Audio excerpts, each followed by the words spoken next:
If you drive a Tesla in Australia and something goes wrong, your local mechanic probably cannot fix it. Not because they are not skilled enough, not because they do not want to, because Tesla will not let them. And that is not a side effect of how the company operates. It is the design. Here is what most Australians do not understand about owning a Tesla. When you buy one, you're not just buying a car. You're buying into a closed system, and that system has no room for your local mechanic. Tesla designs the car. Tesla writes the software. Tesla controls the diagnostic tool that talks to that software.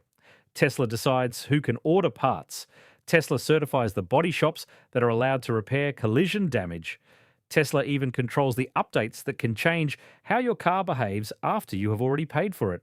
At no point in this chain is there a role for an independent Australian workshop, and the consequences are now showing up in your insurance premium, your repair wait times, and in every workshop in the country that has had to turn away a Tesla owner who just wanted their car fixed.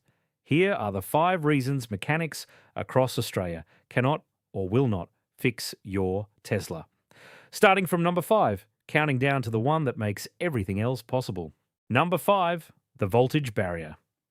The most basic problem is physical. Most qualified mechanics in Australia have never been trained to work on a high voltage electric vehicle. A petrol car runs on 12 volts.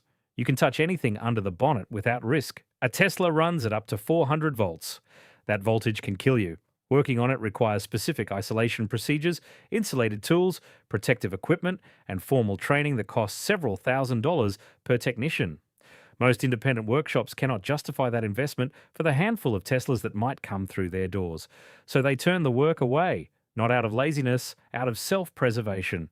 The Australian government's MVIS scheme was supposed to make service information available to independent repairers, and we will come back to why that fell short.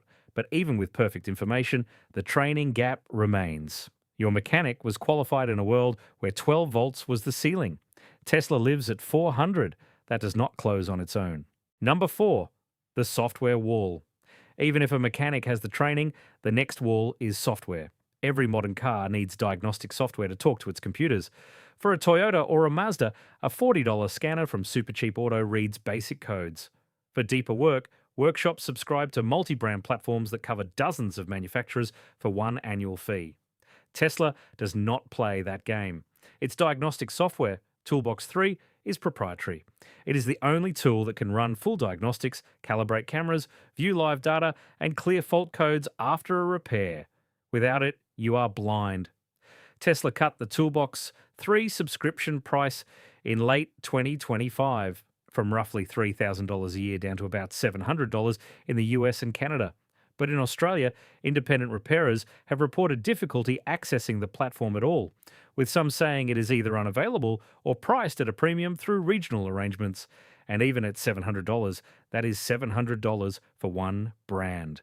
A workshop that covers Toyota, Mazda, Hyundai, and Kia pays a single subscription for all 4. Adding Tesla means a separate fee for a car that represents a fraction of their volume. Here is where the law was supposed to help and did not. Australia's MVIS legislation requires manufacturers to share service information with independent workshops. But MVIS does not cover wireless telematics, the live data stream that modern vehicles send back to the manufacturer. For a software-defined car like a Tesla, that data stream is the difference between diagnosing a problem and guessing. The ACCC has been criticised for not enforcing compliance firmly. The law exists. The teeth do not. Number 3, the parts lockout. This is where the system moves from inconvenient to impossible. An independent mechanic identifies a fault on a Tesla. They know what the part is. They know how to replace it. They go to order it, and they cannot. Tesla restricts certain categories of parts, particularly structural components, battery-related items, and safety-critical systems. Ordering them requires VIN verification, and in some cases, proof that the vehicle is at a Tesla-authorised facility. When an independent workshop tries, the order is declined. They are told to send the customer to a Tesla service centre or an approved collision repairer. The parts do not ship. For crash repairs, the restriction is even tighter. A body shop must be part of Tesla's official network to access structural procedures, adhesives, and the genuine fasteners needed to maintain crash performance. In a country as large as Australia, Tesla-approved collision shops are scarce. In some states there is only one. In some regional areas there are none. If you live in regional Australia and your Tesla is in a prang, your nearest approved shop could be hundreds of kilometres away. Your car goes on a flatbed. The wait stretches from days to weeks to months, and the cost of that bottleneck does not stay with Tesla. It lands in your insurance premium, which brings us to the next number. Before we get to the top two, smash the like button. Subscribe to Aussie Car Expert. Every week we pull apart the financial traps and engineering realities hiding inside everyday car ownership. Let's keep going. Number 2, the write-off epidemic. This is where the closed repair ecosystem starts costing you real money, even if you do not own a Tesla. The average comprehensive insurance quote for an electric vehicle in Australia in 2026 is $2,126. That is roughly 31% more than a hybrid and substantially more than a petrol equivalent. EV premiums have climbed 10.2% in the past 12 months alone. The reason is simple. A Tesla battery pack is structurally integrated into the floor of the vehicle. It is the chassis. Even moderate damage to the battery casing can trigger a total loss because replacing the pack costs thousands of dollars in parts alone, requires diagnostic software most shops do not have, and few repairers are certified to do the work. An insurance expert at Finder said it directly in Drive in January 2026. In 2026, it's still often cheaper for an insurer to write off the car than to attempt a battery repair or replacement. As a result, insurers price their premiums to cover the high probability of a total write-off for minor accidents. Read that again. A car that would be repairable if it were a Toyota Corolla gets written off because the repair system is closed. And that cost does not vanish. It gets distributed across every policyholder in the market. Every Australian who insures a car is subsidising the consequences of a repair ecosystem that Tesla deliberately keeps shut. Tesla responded with its own insurance product, Insure My Tesla, backed by Zurich, averaging about $1,644. Competitive, yes, but it does not fix the structural problem. The car is still cheaper to throw away than to fix. The premium still reflects that. Number 1, the business model that makes you irrelevant. And here is the number one reason Australian mechanics hate Tesla. It is not any single barrier on this list. It is the fact that every barrier on this list exists by design. And together, they form a business model that has no use for the independent mechanic at all. Traditional car manufacturers share servicing revenue with dealerships and independent workshops. They sell parts to anyone who orders them. They publish repair procedures. They support a multi-layer after-sales ecosystem because that ecosystem sells more cars and builds brand loyalty. Tesla does none of this. It designs the car, builds the car, sells it direct, services it through its own centers, controls the parts, controls the diagnostics, controls the collision network, and controls the over-the-air updates that determine what your car can and cannot do after you have bought it. That last part matters more than you might think.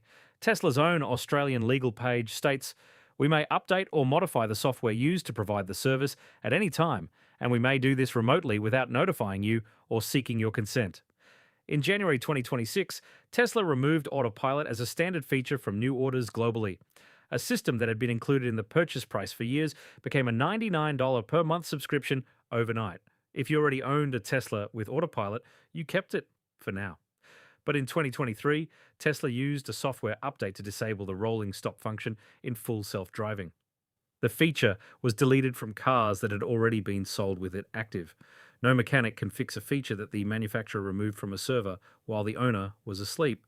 No mechanic can order the part because the system will not let them. No mechanic can run the diagnostic because the software is locked. No mechanic can recalibrate the sensors because Tesla controls the tool. Every barrier serves the same purpose: to make sure the only person who can fix your Tesla is Tesla. When Tesla cut the Toolbox 3 price in 2025, it was not generosity. Right to repair legislation in the US was making the closed model politically unsustainable.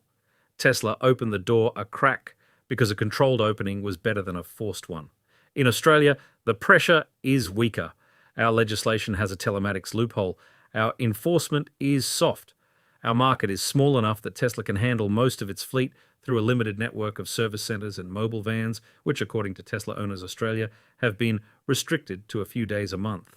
The independent mechanic is not a partner Tesla has not yet engaged. The independent mechanic is a cost centre Tesla has deliberately bypassed. And you, Whether you drive a Tesla, share the road with one, or simply pay car insurance in this country, are paying for that decision. What this means for you: 3 things. First, if you own or are considering a Tesla, understand that you are entering a closed system. Your ability to choose who repairs your car and what that repair costs is far more limited than with any conventional vehicle in Australia.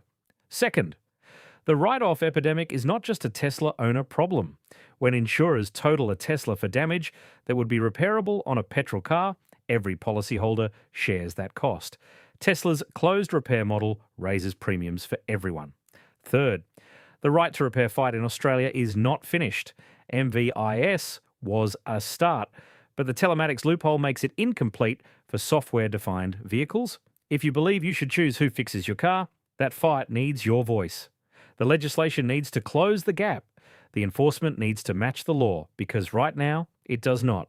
If you got something out of this, hit subscribe. Every week on Aussie Car Expert, we pull apart the financial traps and engineering realities hiding inside everyday car ownership, and we show you exactly what the data says. Drop a comment below. Has your mechanic ever turned away a Tesla? What happened? I want to hear it.